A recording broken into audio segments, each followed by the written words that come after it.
AP budget సమావేశాలు కొనసాగుతున్నాయి. ఇప్పుడు దానికి సంబంధించి లైవ్ చూద్దాం.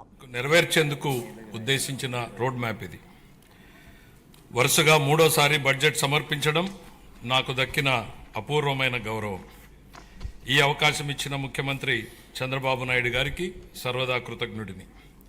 మా దృష్టిలో బడ్జెట్ అంటే కేవలం పద్దుల ప్రకటన కాదు, ఇది అంకెలకు అతీతం. రాష్ట్ర అభివృద్ధి, ప్రజా సంక్షేమాల్ని జోడెద్దుల బండిలా పరుగులు పెట్టించాలన్న మా దృఢ సంకల్పాన్ని బలంగా చాటి చెప్పే ఒక ప్రకటన. ఈ బడ్జెట్ సాగునీటి కోసం ఎదురుచూసే రాయలసీమ రైతుల కలల్ని సాకారించి, అవకాశాల కోసం ఎదురుచూస్తున్న శ్రీకాకుళం జిల్లాలోని యువ పట్టభద్రులకు గుండె నిబ్బరాన్నిచ్చేది, భవిష్యత్తుపై కొండంత ఆశతో కుటుంబాన్ని నడిపిస్తున్న నెల్లూరు గృహిణికి భరోసానిచ్చేది, కోస్తాలోని మహిళా పారిశ్రామికవేత్తలతో స్ఫూర్తిని నింపేది. దీనిలో ప్రతిపాదించే ప్రతి రూపాయి రాష్ట్ర ప్రజల ఆశలు, ఆకాంక్షలను సాకారం చేసేందుకు ఉద్దేశించింది. గత ప్రభుత్వ విధ్వంసకర పాలన చేసిన లోతైన గాయాలు, మిగిల్చిన చేదు అనుభవాలు మనం ఏం చేయకూడదో నిరంతరం గుర్తు చేస్తున్నాయి. గత ప్రభుత్వ దుష్పరిపాలన వల్ల రాష్ట్రానికి జరిగిన భారీ నష్టాన్ని, ఆర్థిక విధ్వంసాన్ని గమనంలో ఉంచుకుని 2024 సంవత్సర బడ్జెట్ ప్రవేశపెట్టాను. గత ప్రభుత్వం మిగిల్చిన గాయాలను మాన్పి 5 ఏళ్ల విషాదాన్ని దాటుకుని రాష్ట్రాన్ని పునర్నిర్మాణం చేసే దిశగా నడిపించేందుకు 2024 బడ్జెట్ బలమైన పునాది వేసింది. 2025 బడ్జెట్ స్వర్ణాంధ్ర 2047 లక్ష్యానికి అనుగుణంగా రాష్ట్రాన్ని అభివృద్ధి పథంలో నడిపించింది. అంత భారీ విధ్వంసానికి గురైన రాష్ట్రాన్ని పునర్నిర్మించేందుకు 2 ఏళ్లు చాలా తక్కువ సమయం. 2014లో జరిగిన అహేతుక విభజన రాష్ట్రానికి తగిలిన మొదటి దెబ్బ అయితే 2019-24 మధ్య అప్పటి ప్రభుత్వం చేసిన దుష్పరిపాలన రాష్ట్రానికి తగిలిన మరో పెద్ద షాక్. గత ప్రభుత్వం చేసిన ఆర్థిక విధ్వంసం, అపసవ్య విధానాలు, పాలకుల అసమర్థత రాష్ట్రాన్ని మరింత ఇబ్బందుల్లో కూరుకుపోయేలా చేశాయి. ఇన్ని సవాళ్లను ఎదుర్కొంటూ కూడా కూటమి ప్రభుత్వం అనుసరించిన నిర్మాణాత్మక విధానాల వల్ల జూన్ 24 నుండి ఈ 20 నెలల్లో రాష్ట్రం అద్భుతమైన అభివృద్ధి పథంలో సాగిందని చెప్పడానికి గర్వపడుతున్నాను.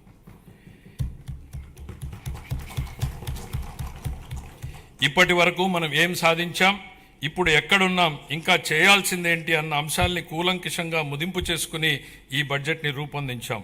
అటు ఉత్తరాంధ్ర నుంచి ఇటు రాయలసీమ వరకు ప్రజల జీవితాల్లో గొప్ప మార్పు తేవడం ఈ బడ్జెట్ ఉద్దేశం. మా లక్ష్యం కేవలం కాగితాలపై కనిపించే వృద్ధి లెక్కలు కానే కాదు, అభివృద్ధి సంక్షేమ ఫలాల్ని క్షేత్రస్థాయిలో ప్రజలకు అందేలా చేసి వారి జీవితాల్లో వెలుగులు చూడాలన్నదే మా తపన.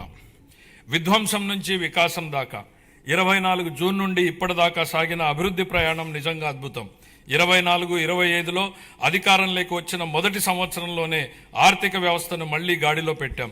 19-24 మధ్య 10.3% పడిపోయిన ఆర్థిక వృద్ధి రేటుని 24-25లో 11.75% పెంచాం.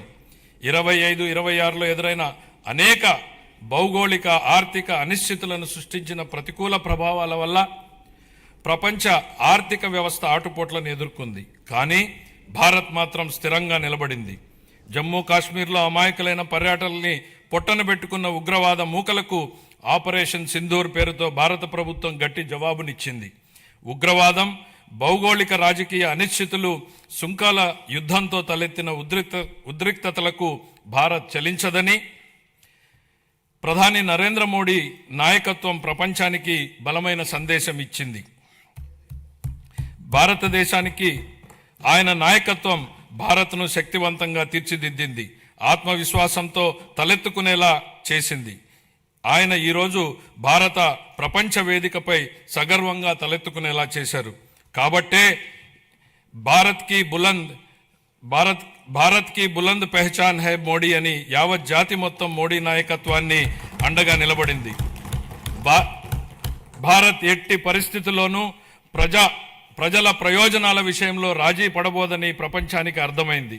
ప్రపంచంలో అనేక అస్థిర పరిస్థితులు ఉన్నప్పటికీ ప్రధాని నరేంద్ర మోడీ గారి నాయకత్వంలో భారత్ 8% వృద్ధి రేటును సాధించి సత్తా చాటింది. భారతదేశంతో పాటు ఆంధ్రప్రదేశ్ కూడా ప్రపంచ వేదికపై వెలుగు లీనుతోంది.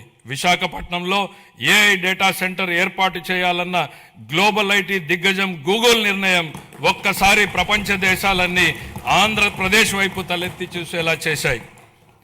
దాన్ని బాహుబలి ఒప్పందంగా పేర్కొనవచ్చు. ప్రపంచ పెట్టుబడులకు గమ్యస్థానం ఆంధ్రప్రదేశ్ అని ఆ ఒప్పందం రుజువు చేసింది. గౌరవ ముఖ్యమంత్రి చంద్రబాబు నాయుడు గారి సమర్థ నాయకత్వం, మరి యువ నాయకుడు గౌరవ మంత్రివర్యులు శ్రీ నారా లోకేష్ గారి విశేష కృషి వలన ఇది సాధ్యమైంది. ఇంతేకాదు, రాష్ట్రంలో పెట్టుబడులు వస్తున్నాయి, ప్రభుత్వంపై నమ్మకం పెరిగింది అంటే అది గౌరవ ముఖ్యమంత్రి గారి దార్శనికత పాలన మరియు గౌరవ ఉప ముఖ్యమంత్రి శ్రీ పవన్ కళ్యాణ్ గారి విశ్వసనీయ భాగస్వామ్యం వల్లనే సాధ్యమైంది. ఈ మార్పుకి సారథులు మన రాష్ట్ర ప్రజలేనని మేము బలంగా నమ్ముతున్నాం.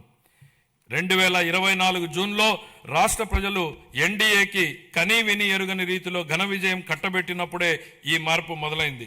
ప్రజలు మాకు వేసిన ప్రతి ఓటు వెనుక వారి ఉద్దేశం బలంగా స్పష్టమైంది. ప్రజలు వారితో పాటు వారి పిల్లలకు సురక్షితమైన బంగారు భవిష్యత్తు కోసమే ఎన్డీఏని అధికారంలోకి తెచ్చారు.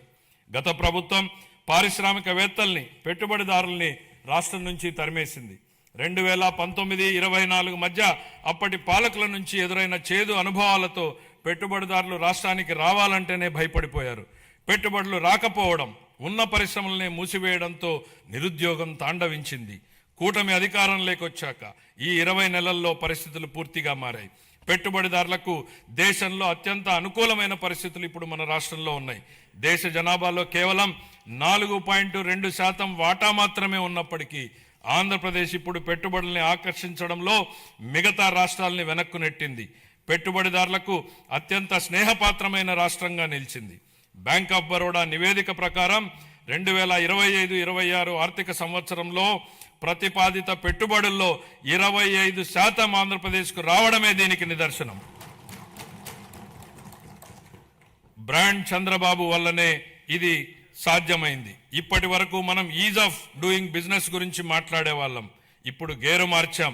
స్పీడ్ ఆఫ్ డూయింగ్ బిజినెస్ ఇప్పుడు మన విధానం. గౌరవ ముఖ్యమంత్రి చంద్రబాబు నాయుడు గారి సమర్థ నాయకత్వం, దార్శనికత, ప్రభుత్వ సుస్థిర విధానాలు రాష్ట్రాన్ని విజన్ స్వర్ణాంధ్ర 2047 లక్ష్యం దిశగా వేగంగా నడిపిస్తున్నాయి. ఆంధ్రప్రదేశ్ భవిష్యత్తుని స్వర్ణమయం చేసే మహాక్రతువులో గౌరవ ముఖ్యమంత్రి గారి చారిత్రాత్మక పాత్ర పోషిస్తున్నారు. తాను నాటిన చెట్ల నీడలో తానెప్పటికీ కూర్చోలేనని తెలిసినా భావి తరాల కోసం చెట్లు నాటే వ్యక్తే జీవితం యొక్క నిజమైన విలువలను అర్థం చేసుకున్నాడు అన్న విశ్వకవి గురుదేవులు శ్రీ రవీంద్రనాథ్ ఠాగూర్ గారి మాటల్ని ఇక్కడ నేను ఉటంకిస్తున్నాను. గౌరవ ముఖ్యమంత్రి ఈ భావనకు అసలైన ప్రతిరూపం. ఆయన కేవలం దూరదృష్టి గల నాయకుడు మాత్రమే కాదు, దాన్ని సాకారం చేయగల దక్షత కలిగినటువంటి నాయకుడు. తన దార్శనికతతో అమలు చేస్తున్న విధానాలు భావితరాలకు మేలు చేస్తాయన్న దృఢ విశ్వాసంతో వాటి సాధనకు అహర్నిశలు నిస్వార్థంగా కృషి చేస్తున్న గొప్ప నాయకుడు. సమాజ క్షేమం కోసం 365 రోజులు అవిశ్రాంతంగా ఒక తపస్సులాగా పనిచేస్తున్నారు. 1990వ దశకంలో ఆయన ఇన్ఫర్మేషన్ టెక్నాలజీ గురించి మాట్లాడినప్పుడు, దార్శనికతను అమల్లో పెట్టినప్పుడు దాని ఫలితం ఎలా ఉంటుందో చాలామందికి అర్థం కాలేదు. కానీ అప్పటి యువత దాంతో ప్రయోజనం పొంది జీవితంలో పురోగమించడమే కాకుండా ప్రపంచవ్యాప్తంగా అవకాశాలని అందిపుచ్చుకుని సత్తా చాటారు.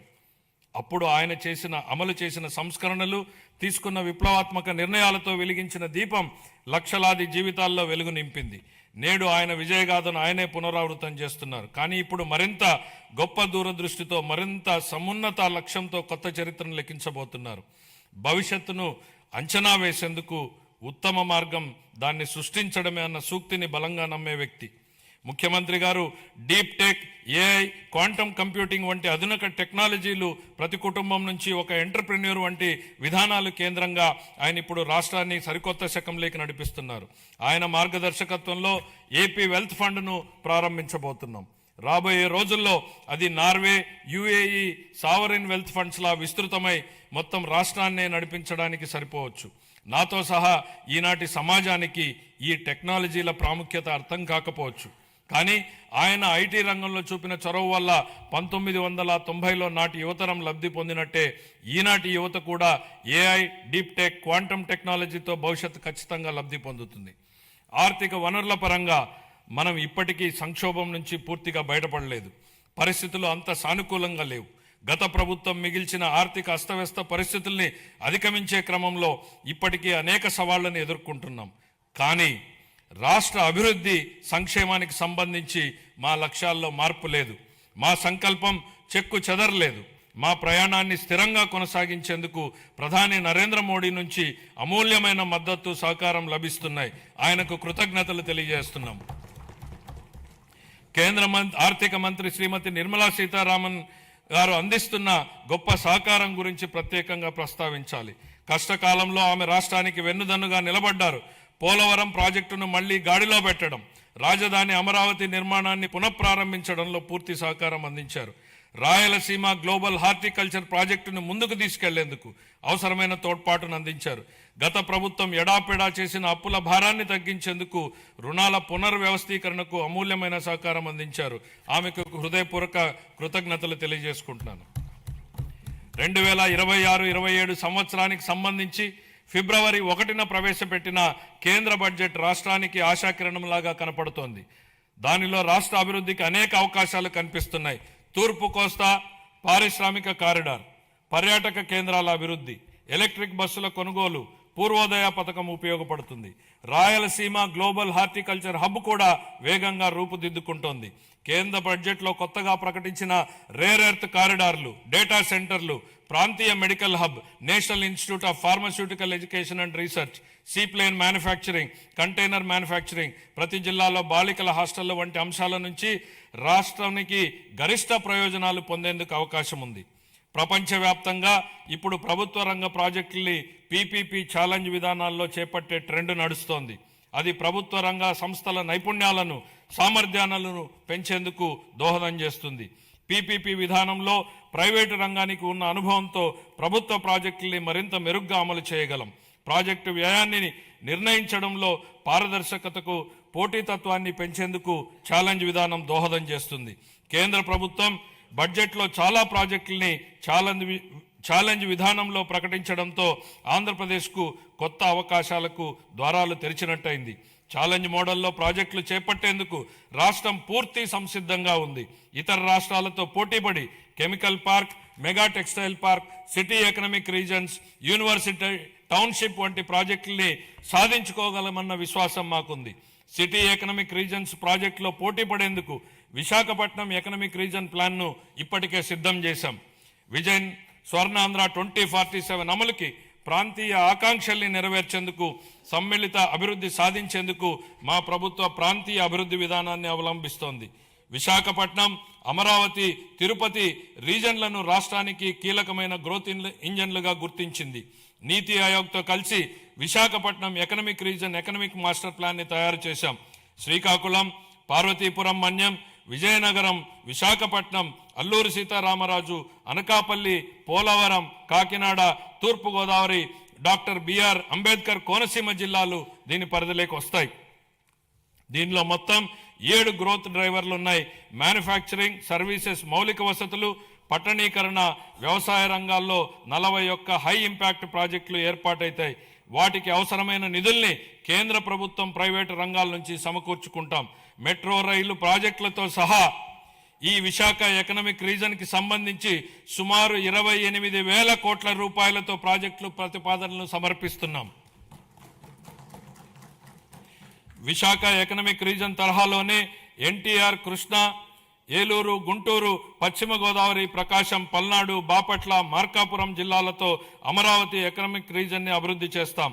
ఈ ప్రాంత సమగ్ర అభివృద్ధికి దోహదం చేసే వనరులు, గ్రోత్ ఇంజన్లు, బలాల్ని గుర్తించేందుకు శాస్త్రీయ పద్ధతుల్లో సామాజిక, ఆర్థిక అధ్యయనం నిర్వహిస్తాం. సూక్ష్మ సేద్యం ప్రాధాన్యతను గుర్తించి 1990లోనే ఆ కాన్సెప్ట్ని తీసుకొచ్చినటువంటి మొదటి ముఖ్యమంత్రి గౌరవ చంద్రబాబు నాయుడు గారు. ఇప్పుడు ఆయన రాయలసీమ రీజన్ను గ్లోబల్ హార్టికల్చర్ హబ్గా మార్చి అక్కడ రైతుల జీవితాల్లో సమూల మార్పులు తెచ్చేందుకు కంకణం కట్టుకున్నారు. రాయలసీమ ఇంటిగ్రేటెడ్ డెవలప్మెంట్ ప్లాన్ సిద్ధం చేయించారు. అందులో భాగంగా 2030 నాటికి ఉద్యాన పంటల విస్తీర్ణాన్ని 8.41 లక్షల హెక్టార్ల నుండి 14.41 లక్షల హెక్టార్లకు పెంచబోతున్నాం. సాగునీరు, సూక్ష్మ సేద్యం ప్రాజెక్టుల ద్వారా నీటి ఎద్దడి అన్నదే లేకుండా చేస్తాం. ప్రపంచ మార్కెట్లతో అనుసంధానానికి రోడ్స్ కనెక్టివిటీ పెంచుతాం. అనంతపురము, అన్నమయ్య, చిత్తూరు, కర్నూలు, నంద్యాల, ప్రకాశం, మార్కాపురం, సత్యసాయి, తిరుపతి, వైఎస్ఆర్ కడప జిల్లాల్లోని 303 మండలాల పరిధిలో 200 పైగా హార్టికల్చర్ క్లస్టర్లని ఏర్పాటు చేయడం జరుగుతుంది. ఇందులో product perfection, forward and backward integration, మొత్తం వాల్యూ చైన్లో ప్రపంచవ్యాప్తంగా ఉన్న అత్యుత్తమ విధానాల్ని అమలు చేయడం వంటి ప్రణాళికలో భాగం. ఈ ప్రాజెక్టు వల్ల ఉత్పాదకత గణనీయంగా పెరుగుతుంది. ఉద్యాన ఉత్పత్తులకు మంచి ధర లభిస్తుంది. లక్షల మంది రైతులకు లబ్ధి చేకూరుతుంది. వ్యవసాయేతర రంగాల్లో ప్రత్యక్షంగా 9 లక్షల ఉద్యోగాలు లభిస్తాయి. రాయలసీమపై వెనుకబడిన ప్రాంతం అన్న ముద్ర తొలగిపోతుంది. రాయలసీమ పేరు చెప్తే మిగులు అన్న మాట తప్ప కొరత అన్న మాట వినపడదు. ఈ ప్రాజెక్టుకు సంబంధించి 30,000 కోట్ల రూపాయలతో ప్రతిపాదనల్ని సమర్పిస్తున్నాం. అప్పుల గురించి మాట్లాడుతున్న ప్రతిపక్ష మిత్రులకి ఒక విషయం గుర్తు చేయదలుచుకుంటున్నాను. మాకు 9,74 లక్షల కోట్ల రూపాయలని అప్పు మిగిల్చి వెళ్ళింది మీ ప్రభుత్వమే. మీరు చేసినటువంటి అప్పులు తీర్చడానికి మేము మళ్ళీ అప్పులు చేయాల్సినటువంటి పరిస్థితి తలెత్తింది. కానీ ఈరోజు మేము అప్పుగా తెస్తున్న ప్రతి రూపాయి ఉత్పాదకత వ్యయంలోకే వెళ్తోంది. అది రైతులు, మహిళలు, విద్యార్థులు, వృద్ధుల చేతుల్లోకి వెళ్తోంది. గత ప్రభుత్వ నిర్వాకాల వల్ల సకాలంలో జీతాలు కూడా ఇవ్వలేని దుస్థితి నుండి ఇప్పుడు మా ప్రభుత్వం సమర్థ పాలనా విధానాలతో ఆర్థిక సుస్థిరత దిశగా అడుగులు వేస్తోంది.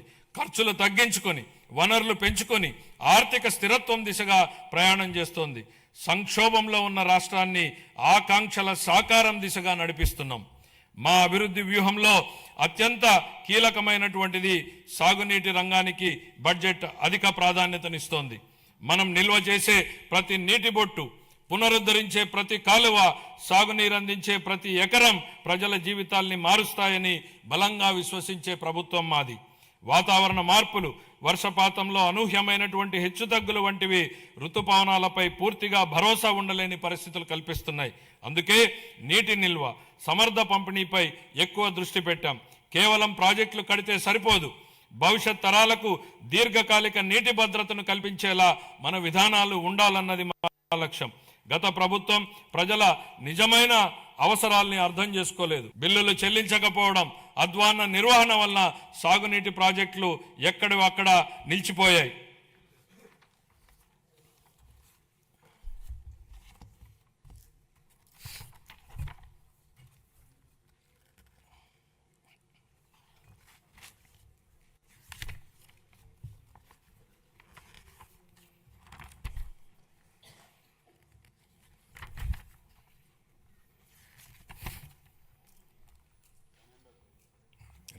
ప్రింట్ మారింది, కాపీ సడన్గా అందులో ఫిగర్స్ వచ్చింది.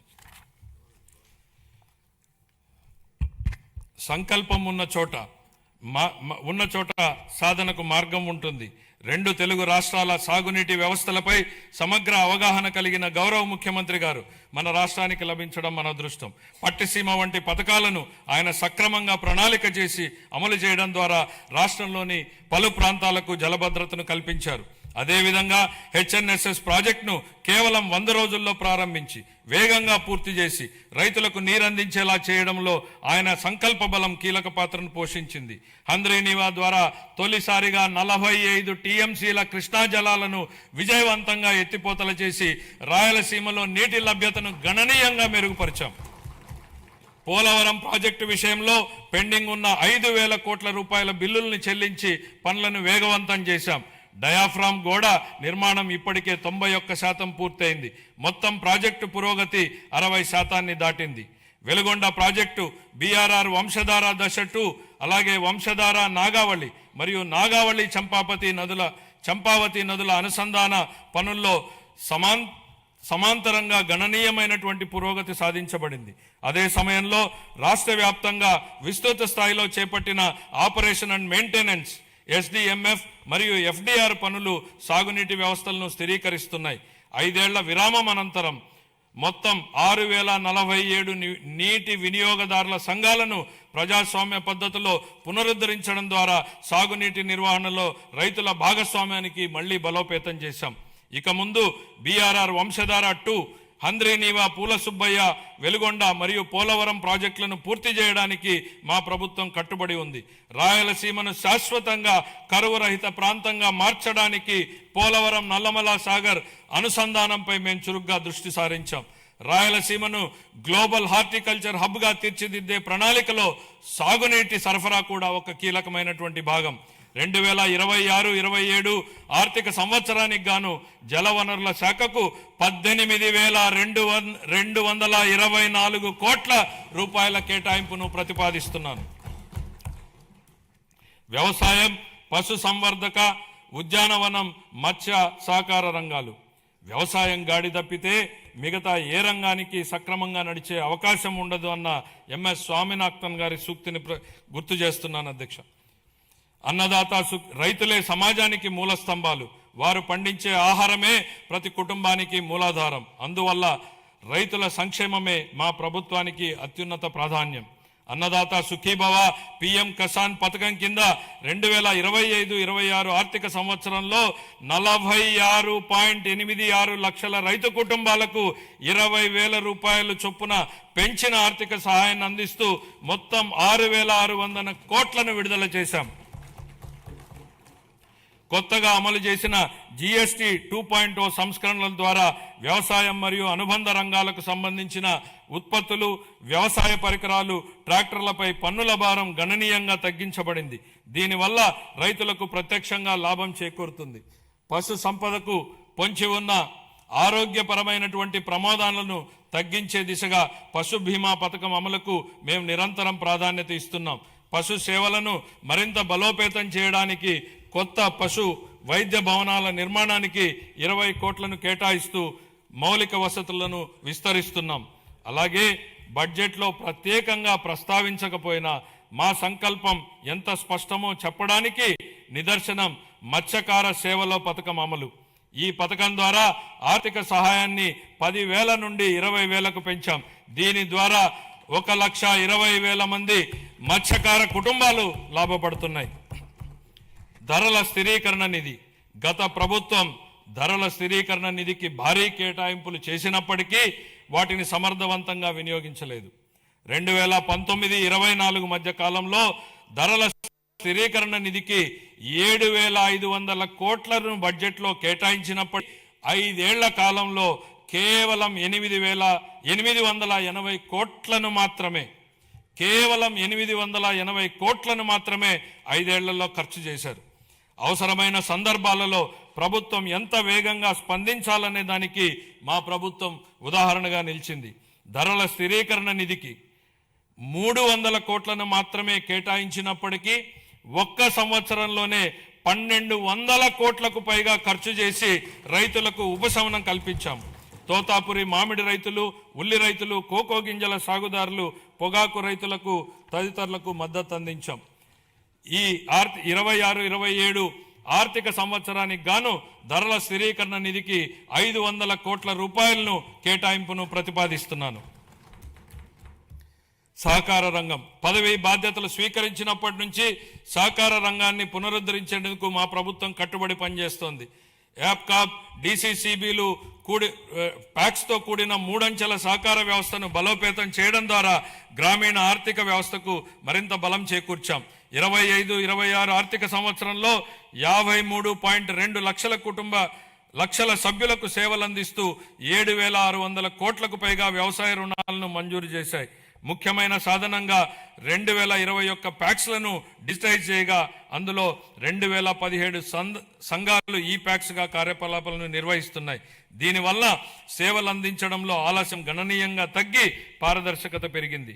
26-27 ఆర్థిక సంవత్సరానికి గాను వ్యవసాయం మరియు అనుబంధ రంగాలకు 13,598 కోట్ల రూపాయల కేటాయింపును ప్రతిపాదిస్తున్నాను. వ్యవసాయ బడ్జెట్ను సమర్పించే సందర్భంగా ఇందుకు సంబంధించినటువంటి వివరాలను మా సహచర మంత్రి గారు సభకు సమగ్రంగా తెలియజేస్తారు. పాఠశాల విద్య, ఉన్నత విద్య, నైపుణ్యాభివృద్ధి, ఉపాధి, శిక్షణ విద్యనుద్దేశించి నెల్సన్ మండేలా గారి మాటల్లో, ప్రపంచాన్ని మార్చడానికి మీరు ఉపయోగించగల అత్యంత శక్తివంతమైనటువంటి ఆయుధం విద్య. విద్య అనేది కేవలం భవనాలు, పాఠ్య ప్రణాళికలు లేదా పరీక్షలకే పరిమితం కాదు. తన బిడ్డ మంచి భవిష్యత్తును సాధిస్తాడనే నమ్మకంతో ఉన్న తల్లి కళ్ళల్లో కనిపించే ఆశే విద్య. గ్రామీణ ప్రాంతానికి చెందిన ఒక విద్యార్థి వైద్యుడు, ఇంజనీరు, ఉపాధ్యాయుడు లేదా సివిల్ సర్వెంట్ కావాలని కలలు కనే సంకల్పమే విద్య. మా ప్రభుత్వం విద్యను కేవలం పరిపాలనా బాధ్యతగా కాకుండా ఒక నైతిక కట్టుబాటుగా పరిగణిస్తుంది. మా దృష్టిలో పాఠశాలలను నిర్మించడం అంటే భవిష్యత్తును నిర్మించడం. శ్రీ నారా లోకేష్ గారి నాయకత్వంలో రాష్ట్రంలో విద్యా విధానం దృక్పథం లక్ష్య సాధన దిశగా దృష్టి సారిస్తోంది. పిల్లలు గ్లోబల్ స్థాయిలో పోటీ పడగల నైపుణ్యాలతో సిద్ధమవుతున్నారు. 2019-24 మధ్యకాలంలో ప్రభుత్వ విద్యా వ్యవస్థ తీవ్రమైనటువంటి సంస్థాగత వెనుకబాటుకు గురైంది. సమగ్ర ప్రణాళిక లేకుండా చేపట్టినటువంటి సంస్కరణలు గందరగోళాన్ని సృష్టించాయి. తొందరపాటు నిర్ణయంతో 1000 పాఠశాలను CBSE విధానానికి మార్చడం వల్ల సుమారు 90% మంది విద్యార్థులు ఉత్తీర్ణత కాలేకపోయారు. ఉపాధ్యాయుల సన్నద్ధత లేకపోవడంతో టోఫెల్ కార్యక్రమం విఫలమైంది. అమలు సాధ్యాసాధ్యాలు పరిగణలోకి తీసుకోకుండా నాడు ప్రతిపాదించిన IB పాఠ్య ప్రణాళికలపై ప్రజాధనం వృధా అయింది. నాడు నేడు కార్యక్రమంలో పరిపాలనా వైఫల్యం కారణంగా 7,876 కోట్ల విలువైన మౌలిక సదుపాయాల పనులు అసంపూర్తిగా మిగిలిపోయాయి. జూన్ 24 నుండి మా ప్రభుత్వం విద్యారంగంలో సమగ్ర ఫలితాలపై దృష్టి కేంద్రీకరించిన సంస్కరణలను ప్రారంభించింది. తల్లికి వందనం, మనబడి మన భవిష్యత్తు, డొక్కా సీతమ్మ మధ్యాహ్న భోజన పథకం, పారిశుద్ధ్యం మరియు నిర్వహణ విధులు, పాఠ్య ప్రణాళిక మార్పులు, డిజిటల్ లెర్నింగ్, ఉపాధ్యాయుల సామర్థ్య వృద్ధి, పరిపాలన పునర్వ్యవస్థీకరణ వంటి ప్రధాన కార్యక్రమాల ద్వారా అభ్యసన సామర్థ్యాలను, ఫలితాలను మరియు గ్లోబల్ పోటీతత్వాన్ని మెరుగుపరచడంపై దృష్టి సారించాం. లెర్నింగ్ ఎక్సలెన్స్ ఇన్ ఆంధ్రప్రదేశ్ కింద KG to PG విద్యా సంస్కరణ నమూనాను ప్రారంభించాం. సూపర్ 6 కార్యక్రమంలో భాగంగా 25-26లో ప్రవేశపెట్టిన తల్లికి వందనం పథకం క్రింద ప్రతి విద్యార్థికి సంవత్సరానికి 15,000 రూపాయల చొప్పున అందజేసి 67.27 లక్షల మంది విద్యార్థులకు లాభం చేకూర్చడం జరిగింది. పరిపాలనా పారదర్శకతను, మెగా పేరెంట్ టీచర్ సమావేశాలు, పాఠశాల స్టార్ రేటింగ్ వ్యవస్థ, సమాజ భాగస్వామ్యం ద్వారా బలోపేతం చేశాం. అనేక సంవత్సరాలుగా వేలాది ఉపాధ్యాయ పోస్టులు ఖాళీగా ఉండేవి. మెగా DSE 25 ద్వారా నోటిఫై చేసిన 16,347 పోస్టుల్లో 15,941 ఉపాధ్యాయ పోస్టులను విజయవంతంగా భర్తీ చేశాం. ఉపాధి గౌరవం మరియు అవకాశాలను సృష్టించినప్పుడే వృద్ధికి అర్థం ఉంటుంది. భవిష్యత్ ఉపాధి అవసరాలకు అనుగుణంగా సమగ్ర నైపుణ్యాభివృద్ధి వ్యవస్థను రూపొందిస్తున్నాం. విద్యా పరిశ్రమలు మరియు అభివృద్ధి చెందుతున్న సాంకేతిక రంగాల మధ్య సమన్వయంపై దృష్టి సారించాం. ప్రత్యక్ష అనుభవాల్ని కల్పించేందుకు అన్ని ప్రభుత్వ ITIలు 167 పరిశ్రమల భాగస్వామ్యంతో అవగాహన ఒప్పందాలు కుదుర్చుకున్నాయి. ఈ ఆర్థిక సంవత్సరంలో 9,188 మంది శిక్షణార్థులు పరిశ్రమల్లో ప్రత్యక్ష శిక్షణ పొందగా ప్రభుత్వ ITI విద్యార్థుల్లో 98% మందికి నియామకాలు లేదా అప్రెంటిస్ అవకాశాలు పొందారు. 26-27 ఆర్థిక సంవత్సరానికి నేను ఈ క్రింది విధంగా కేటాయింపులను ప్రతిపాదిస్తున్నాను. పాఠశాల విద్యాశాఖకు 32,308 కోట్ల రూపాయలు, అందులో ప్రజా పాఠశాలల మౌలిక వసతుల సమగ్రాభివృద్ధికి 1,500 కోట్లు, ఉన్నత విద్యాశాఖకు 2,567 కోట్లు, నైపుణ్యాభివృద్ధి మరియు శిక్షణ శాఖకు 1,232 కోట్లు. పంచాయతీరాజ్ మరియు గ్రామీణాభివృద్ధి గౌరవ ఉప ముఖ్యమంత్రి శ్రీ K. పవన్ కళ్యాణ్ గారి నాయకత్వంలో ఆంధ్రప్రదేశ్ గ్రామీణ ముఖ చిత్రం రూపాంతరం చెందుతోంది. 25-26 ఆర్థిక సంవత్సరంలో 3.44 లక్షల మంది ఎన్నికైన ప్రజాప్రతినిధులు మరియు కార్యనిర్వాహకులకు శిక్షణ ఇవ్వడం ద్వారా ఆంధ్రప్రదేశ్ దేశవ్యాప్తంగా ప్రథమ స్థానాన్ని సాధించింది. ఆగస్టు 15, 2019 నుండి 24-25 వరకు అమల్లో ఉన్న జల్ జీవన్ మిషన్ కింద గత ప్రభుత్వం మొత్తం 26,824 కోట్ల రూపాయల ప్రాజెక్టు వ్యయంలో కేంద్ర భాగస్వామ్యం లభించిన నిధుల్లో కేవలం 2,255 కోట్లను మాత్రమే వినియోగించింది. 23-24లో కేంద్రం నుండి అతి తక్కువ కేటాయింపులు వచ్చినప్పటికీ ఛత్తీస్గఢ్, జార్ఖండ్, గుజరాత్, ఒడిశా వంటి రాష్ట్రాలు ఆంధ్రప్రదేశ్ కంటే ఎక్కువగా ఖర్చు చేశాయి. మా ప్రభుత్వం ఈ పథకాన్ని పునరుద్ధరించేందుకు ముందడుగు వేసింది. మా విజ్ఞప్తిని స్వీకరించి పథకం గడువుని 28 వరకు పొడిగించిన భారత ప్రభుత్వానికి మా కృతజ్ఞతలు. దీర్ఘకాలిక స్థిరత్వ సమస్యలను పరిష్కరించడంతో పాటు 100% కవరేజీని సాధించేందుకు ఉపరితల జల ఆధారిత మల్టీ విలేజ్ స్కీమ్స్ ద్వారా ఈ కార్యక్రమాన్ని పునర్వ్యవస్థీకరించాము. ప్రతి వ్యక్తికి 55 లీటర్ల తాగునీటి సరఫరాను చేసే విధంగా దిశగా చర్యలు తీసుకోవడం జరుగుతోంది. గ్రామీణ అనుసంధానతను బలోపేతం చేస్తూ 4,000 కిలోమీటర్లకు పైగా గ్రామీణ రహదారుల పనులు చేపట్టడం జరిగింది. వీటిలో అనేక పనులు పూర్తి చేయడం జరిగింది. మిగతా పనులు ముగింపు దశలో ఉన్నాయి. దీని ద్వారా దూర ప్రాంతమైనటువంటి గ్రామాలలో మార్కెట్ ప్రాప్తి, ఆదాయ వృద్ధి మరియు ఆర్థిక స్థిరత్వం మెరుగుపడుతోంది. శాస్కీ కింద 2,123 కోట్లను కేటాయించడం జరిగింది. 26-27 ఆర్థిక సంవత్సరానికి పంచాయతీ రాజ్ మరియు గ్రామీణాభివృద్ధి శాఖకు 22,942 కోట్లను కేటాయించాలని నేను ప్రతిపాదిస్తున్నాను. పర్యావరణం, అటవీ, విజ్ఞాన శాస్త్రం, సాంకేతిక శాఖ 2019-20 మధ్యకాలంలో పరిపాలనా వైఫల్యాల కారణంగా ఎర్రచందనం అక్రమ రవాణా, అక్రమ గనుల తవ్వకం, అటవీ భూముల ఆక్రమణ వంటి ఘటనలు చోటు చేసుకున్నాయి. ఆంధ్రప్రదేశ్ను హరితాంధ్రప్రదేశ్గా తీర్చిదిద్దడం మా లక్ష్యం. 2030 నాటికి 37% మరియు 47 నాటికి 50% పచ్చదనం సాధించే దిశగా అటవీ సంపదను స్థిరంగా నిర్వహించడం, ఎడారీకరణను ఎదుర్కోవడం వంటి చర్యలను అమలు చేస్తాం. వ్యూహాత్మక పర్యావరణ రక్షణ వలయంగా గ్రీన్ కవర్ వాల్ ఆఫ్ ఆంధ్రప్రదేశ్ను అమలు చేయనున్నాం. 26-27 ఆర్థిక సంవత్సరానికి పర్యావరణం, అటవీ, విజ్ఞాన శాస్త్రం, సాంకేతిక శాఖకు 714 కోట్ల రూపాయలను కేటాయించాలని నేను ప్రతిపాదిస్తున్నాను. పట్టణాభివృద్ధి అమృత్ 2.0 పథకం కింద 111 పట్టణ స్థానిక సంస్థల్లో మొత్తం 506 ప్రాజెక్టులు అమల్లో ఉన్నాయి. అదనంగా UIDF, AIB సహకారంతో చేపట్టినటువంటి ప్రాజెక్టులు కూడా పురోగతిలో ఉన్నాయి. ఈ ప్రాజెక్టులన్నింటికీ 2027 డిసెంబర్ నాటికి పూర్తి చేయాలనే లక్ష్యంతో ముందుకు సాగుతున్నాం.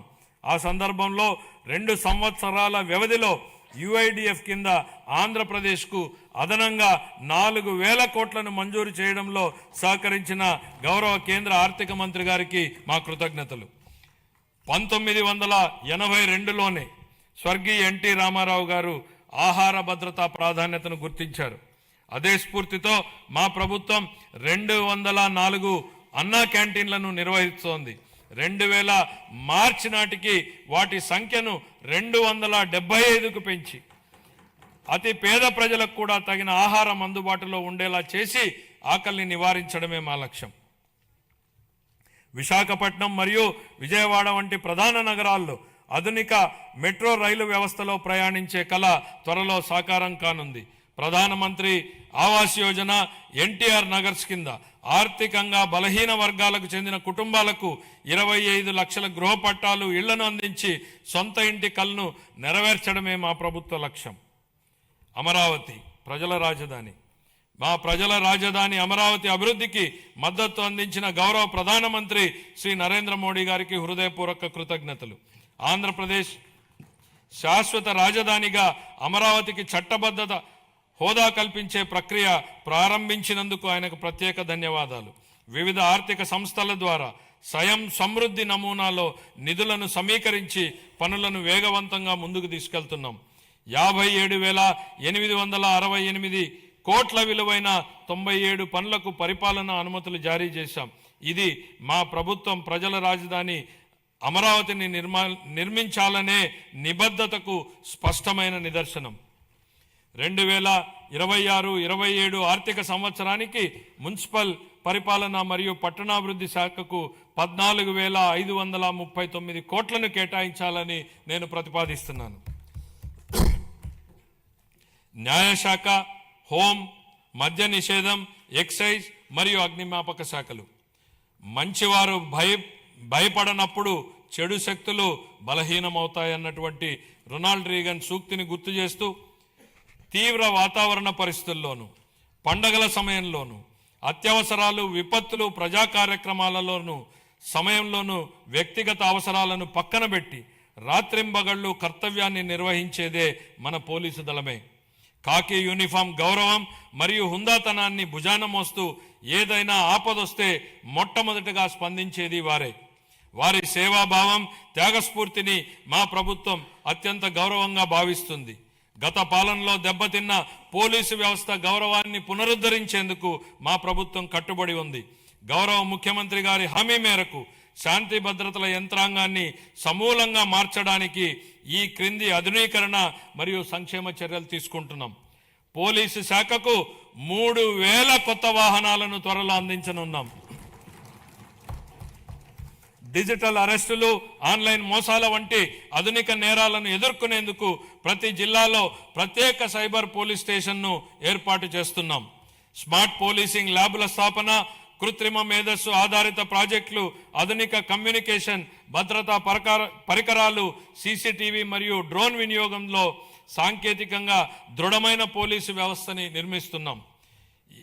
కొత్త ఏపీ పోలీస్ అకాడమీ స్థాపన కోసం 94 ఎకరాలు కేటాయించాం. నిర్మాణ పనుల ప్రారంభానికి ఈ సంవత్సరంలో 15 కోట్ల రూపాయల కేటాయింపును ప్రతిపాదిస్తున్నాను.